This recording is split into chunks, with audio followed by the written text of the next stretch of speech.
Next on Arizona 360, a growing industry with high-paying jobs where a college degree is not necessary. Manufacturing is huge and it's growing in this country like crazy. Plus, Monsanto's attempts to build trust in the community as construction on a new greenhouse ramps up. We need to show that we're here to stay and that we do want to be a good neighbor. And continuing to introduce you to the candidates running for governor.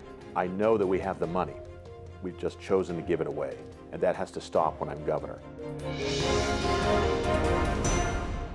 Hello and welcome to Arizona 360. I'm Lorraine Rivera. Thank you so much for joining us. This week we look at a thriving sector for jobs, careers in trade and manufacturing. But first, we wanted to check in on one of the most disadvantaged populations in Arizona, the homeless, and get an update on efforts to help them find stability. Last year, homelessness affected 37,000 people across the state, with nearly a quarter living in Pima County. Pima County's homeless population is the state's most dense.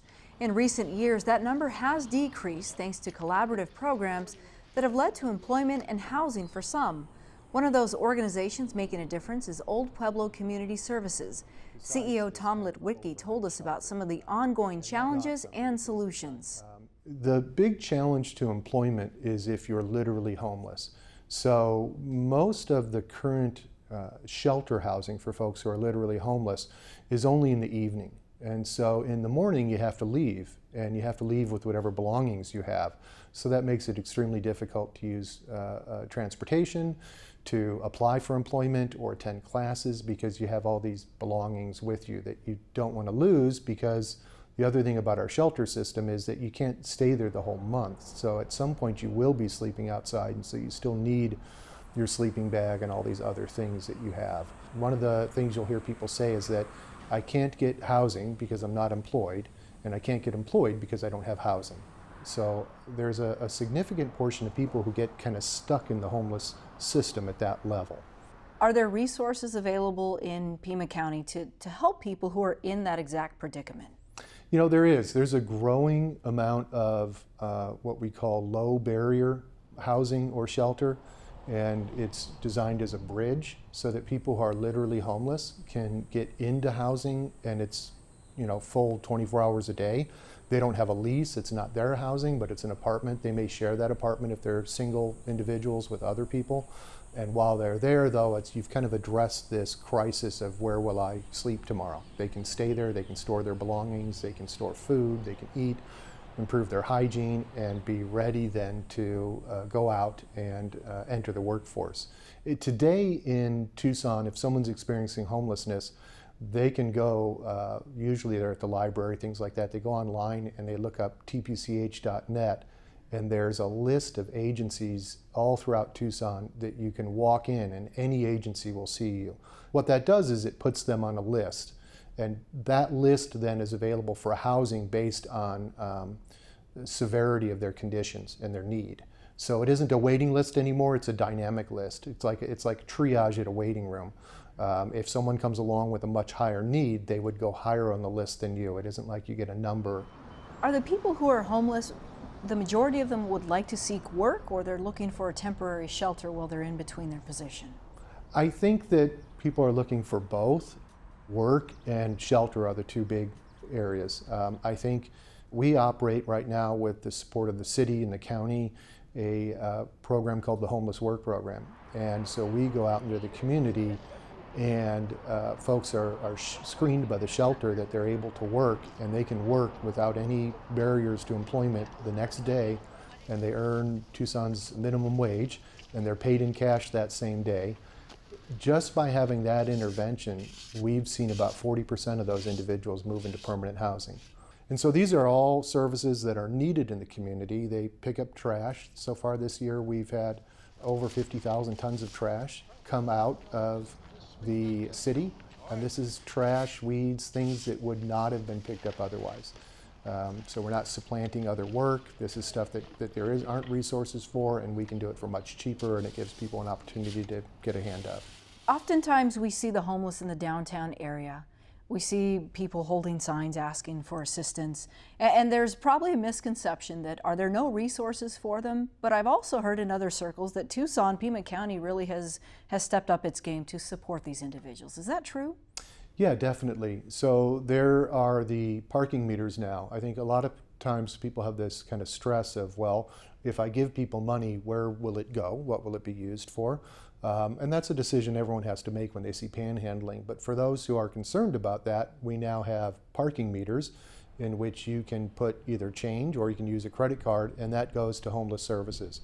So more and more we're seeing an increased opportunity for people to support it locally, and a coordination of services at the local level led by the mayor, the county administrator, and the Downtown Tucson Partnership has been working with us out in the streets, helping people get into housing. So I think we're at a really important time with this problem right now, that not only do we have resources, but the economy's coming back, we have opportunities for employment for folks. So we're really at a time when the resources are all aligned in our community to do this. Across the country, there's a shortage of skilled machinists. Here in Pima County, efforts are underway to address the need. Local manufacturers have partnered with Pima County to create a pipeline to get high school students interested in trade and manufacturing jobs. Earlier this summer, we got a look at the program. This is PSE Archery, the largest privately owned archery equipment manufacturer in the U.S., and it's headquartered in Tucson. We're in the recreational business, so we have to do a lot of marketing. We have to manufacture it. We have to give people a product they think they have to have every single year, something new that they come and spend money on and recreate. And all kinds of people that come into our business to try to say, how do we make the next product better and faster and at a cost competitive rate, especially when dealing with international competition. It's a family-owned business that prides itself on quality, producing about 250 bows a day at the hands of local talent. As an American manufacturer, it's super competitive. PSE has been here since the 80s, but not everyone knows that. But what we really rely on is the people to final. So PSE recently opened its doors to educate the educators. Both feet and both hands going simultaneously. These guests are local teachers and counselors. John Shepley agreed to give them a behind-the-scenes tour so they could go back to their schools and tell students about jobs in the manufacturing industry. Pay for manufacturing jobs varies between $35,000 to six figures. If I can take one person and find the right job for them, send them down the right career path, that's all I really want to do. There are so many people out there these days that are in the wrong profession, whether they learned it from their parents or school counselors, and we have such a diverse group of opportunities at our work that they can start out in one place and move to another. Evelyn Plasencia is one of those people, a product of Desert View High School. She says she didn't have the best grades, but excelled in Tucson Youth Development, a program that works with schools and the Southern Arizona manufacturing partners to introduce high school students to places like PSE. Today, Plasencia works in production control as a materials planner who coordinates the movement of machines and parts. If I imagine not being in this program and not have gotten the scholarship or the opportunities I did, I wouldn't be able to help out my family as much as I could. I probably wouldn't have gone to college because I wasn't good at school to begin with, and probably stuck in the retail or fast food industry because that's what most people my age are doing. Jason Marsala is anxious to share his story with teachers. He went from Flowing Wells High School to finding his niche in technical design as a prototype lead at PSE. It's skilled labor that fits his personality. It really helped me to grow. It really helped me to get some guidance in my life on what direction I was going to go in career-wise. I didn't know what I was going to do. And manufacturing is huge, and it's growing in this country like crazy. And most kids don't know about it. Everybody wants to be a firefighter. Everybody wants to be a cop. Everybody wants to, today is you have to go get a college degree. And that's great, and there's nothing wrong with that. But there's also great jobs and great futures in manufacturing. They say jobs like this could not have come without Southern Arizona manufacturing partners, so that Raytheon's growing. Reaching out to Pima County One Stop and the education community to create programs that expose students to the industry, something Niels Ehrman hopes positively impacts this region. These are career opportunities that end up in high-paying jobs.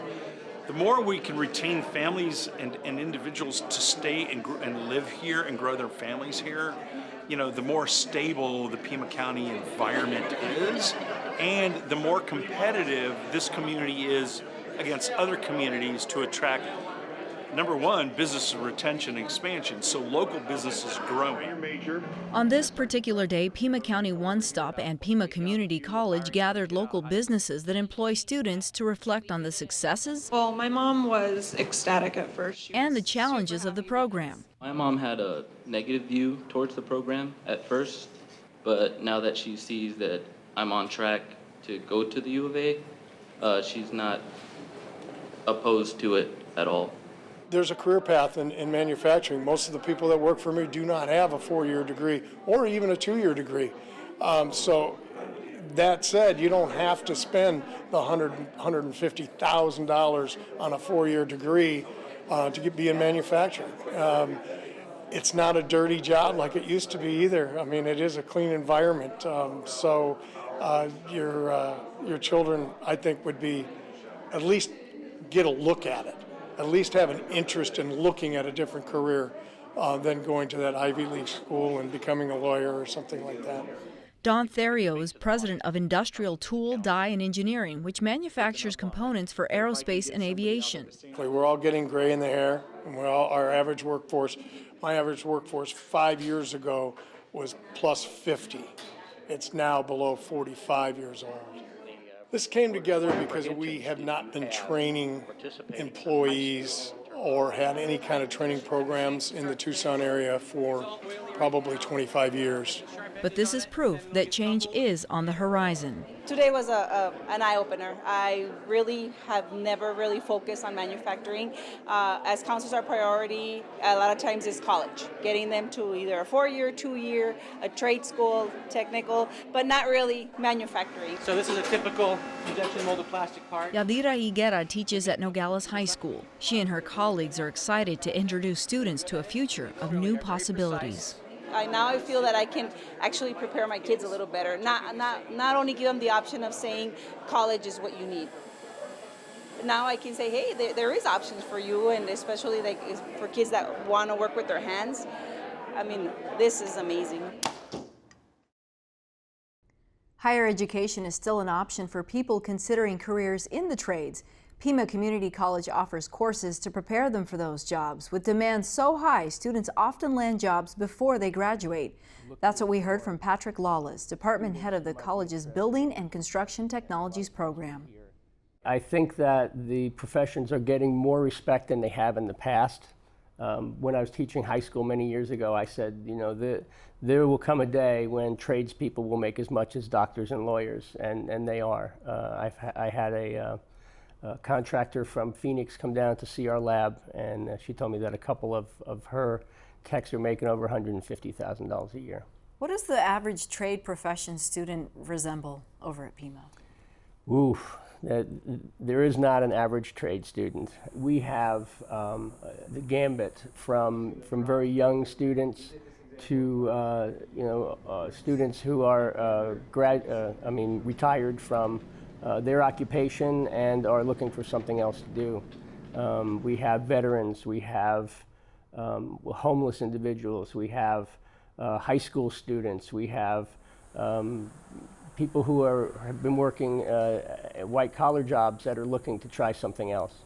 When a student walks into your program, how quickly before they're out the door running with this certification in hand and ready to work? We have two different ways that a student can go. They can either do a certificate or a degree. The certificate, a full-time student can finish in 1 year. The degree, that student can finish in 2 years. Typically, our students are all working full-time jobs a lot of times, and so we have to help them get through the program with the time that they have. Exploring a career in the trade profession can often be a result of what's happening in the economy. Have you seen that? Absolutely. We have employers coming to us almost daily looking for students who might be interested in working for them. And a lot of times we hear that we're just looking for somebody who will show up on time and somebody who has a good work ethic. We're more interested in providing them with a student who has those soft skills but also has the knowledge and the skills that are going to propel them in their job. It sounds like the financial part is pretty decent as well. It's getting better. There are still companies out there that are not willing to roll with the wages that that a lot of these tradespeople deserve, and are each of these trade people makes money for these companies, right? And so somewhere along the line, somebody's going to be smart enough to say, okay, we're gonna pay enough so this person's going to stay here, that they're going to want to invest in this company, and that they're going to be loyal to this company. What is the economic impact of the trade profession to a community like Tucson? Well, construction is booming right now, and the job market is very tight. So as I said earlier, we have employers coming to us almost daily looking for students that can come and work for their company.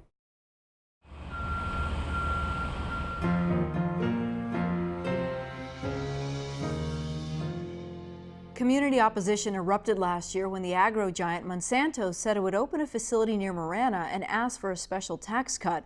The company did eventually drop efforts to get that tax break. Construction on its new facility, though, is underway near West Twin Peaks and North Sanders Road. Vanessa Barchfield visited and got an update on Monsanto's plans for its new greenhouse. We are going to be growing corn for seed production. That's really what we're doing in a nutshell. Our corn will be the babies, the great-great-great-great-great-grandparents for the seeds that will eventually end up in a farmer's field. Yeah, the way I like to describe it to people is we're not doing research per se at our facility. What we're really doing, we're essentially a corn factory. So we're trying to get each plant to yield as much seed as we possibly can in as short a time as we possibly can. Monsanto's corn seeds will be grown in this greenhouse just outside the Marana town limits. Construction's about 70% complete, and they say they want to start production early next year. About half the corn seeds in this facility will be genetically modified organisms, or GMOs. And Bo says that has not been without controversy. Yes, we do have a lot of concerns coming to us about GMOs. Something I really like to talk about that helped me understand the need for GMOs is where we're going as a globe. So you've heard this, by 2050, there could be 10 billion people living on our planet. And so how do we feed that many people? That's 50% more than there are today. And so this is just one of the tools in the toolbox so that we can help feed the globe coming up in 2050. Because we have this perception of Monsanto's history. When Tucsonans heard about Monsanto's plans last year, many people came out in opposition because of the company's work with GMOs. But that was not the only source of controversy. Another was a tax break that Monsanto had initially pursued through a federal program called the Foreign Trade Zone, or FTZ. In February 2017, Monsanto officially dropped its request for FTZ status. So is it fair to say that the FTZ application was dropped because of the community opposition? I feel that's pretty fair to say. I think that the thinking was we need to do more work. We need to show that we're here to stay and that we do want to be a good neighbor. And so the company was willing to stand back and say, let's do a better job at showing what we're going to do. I would like to see them pack up and leave, honestly. Farmer Ann Loftfield was one of the most vocal opponents of Monsanto when the Pima County Board of Supervisors was deciding whether to support the company's tax package. She has an organic farm in Marana called High Energy Agriculture, which she says is about 8 miles from the Monsanto site. Monsanto bought 155 acres of land. The greenhouse and the company's new offices will take up just about 9 acres.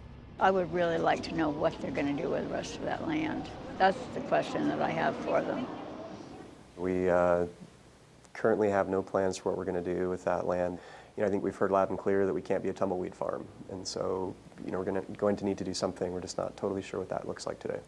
Last year, a company representative said that, although you weren't going ahead with the FTZ application, you intended to meet the obligations of that application. Those are, I think, a $500,000 donation to the Marana Unified School Districts Foundation, a community advisory panel, and also voluntary reporting of pesticide use here. Do you still plan to meet those obligations?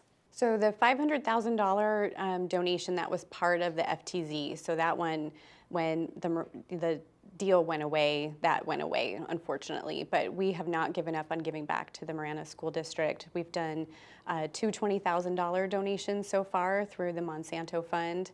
The Community Advisory Panel has already had 2 meetings, and there's about 22 people from a diverse background across Tucson on that. And it's been wonderful to work with a really great group of people who are challenging us and saying, here's what my concern is, and how do you answer that question? And so also the pesticide use is another thing. We are committed to being transparent and reporting that, but how do we report it? Where should that information be? And so the Community Advisory Panel is helping with that as well. They're great people. Ann Loftfield says her main concern is pesticide use, particularly if Monsanto starts production on the large plot of land outside its greenhouse. She says her farm has already suffered huge setbacks from the Monsanto-produced pesticide Roundup. What they're doing is very dangerous. Our farm was sprayed by Roundup twice, and among other things. We lost an entire season because of overspray. The spray traveled over a mile. When it's supposed to stay put, it's supposed to break down, it's supposed to do all these things, which is not true. She says she worries that Monsanto is playing with nature. We need bugs. The bugs are important. The weeds are important. They form a service to agriculture. And by killing them all they're doing is developing super weeds that are resistant to what they're making. What do we do when there's nothing that's going to kill those weeds? Many people have come out and said they're concerned that Monsanto could harm local agriculture or native seeds. How do you respond to that? A lot of the work I've been doing is meeting with farmers and really understanding what their concerns are. I think that's number one, especially out here in Marana, is really understanding what the concerns of our farmer neighbors are. And they're happy for us to be here. Ann Loftfield says she's not happy Monsanto's there, and she doesn't believe a word that anyone in the company says. They have given us the same pat answers. This whole thing, they have spokespeople who say they feed their children GMOs, no problem. If they do, in fact, I feel sorry for their children. They have a big propaganda machine. Loftfield says she'll continue to seek answers from Monsanto, even as it becomes part of the German company Bayer, which completed its acquisition of Monsanto in June. Other than a name change, though, Matt Lingard says the takeover should not affect this operation. Every indication we have says that we don't expect much change.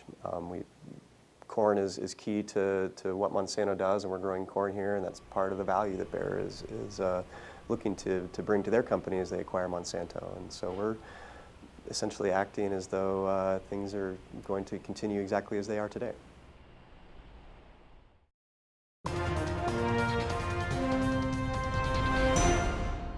For Your Vote 2018, we're talking to all the candidates for governor about their views on Arizona's economy and education funding. This week, we hear from Democratic State Senator Steve Farley, who's represented Tucson in the Arizona legislature for more than a decade in both the House and the Senate. He began by telling us how he would prioritize education funding if elected governor. I've seen the devastation wrought upon our public education system, and I know that there's ways to fixing it. And I was so happy to have the teachers show up and start that process. Because the teachers showed up, we were able to move Doug Ducey from a final offer of $33 million for education funding in the next year to a final budget that I was able to work behind the scenes, work with the teachers, and get through a $405 million increase in education next year. Phenomenal, but we need a lot more. And that's my experience being the ranking member of the Senate Finance Committee and previously the ranking member of the House Ways and Means Committee and on the budget committees. I know that we have the money. We've just chosen to give it away, and that has to stop when I'm governor. We spend about $10 billion a year on everything. That's our budget as a state. We give away $13.7 billion in corporate sales tax loopholes alone. There are 330 other corporate sales tax loopholes just like that. If we eliminated $3 billion worth of those, we could lower our sales tax rate by a full % while increasing education spending by $2 billion a year. And that's exactly what I'll push for as governor in a bipartisan way. You've been in the legislature for some time now, haven't quite been able to attack those loopholes the way you'd like to. As governor, how exactly do you do it, given that it's a very Republican-controlled House and Senate?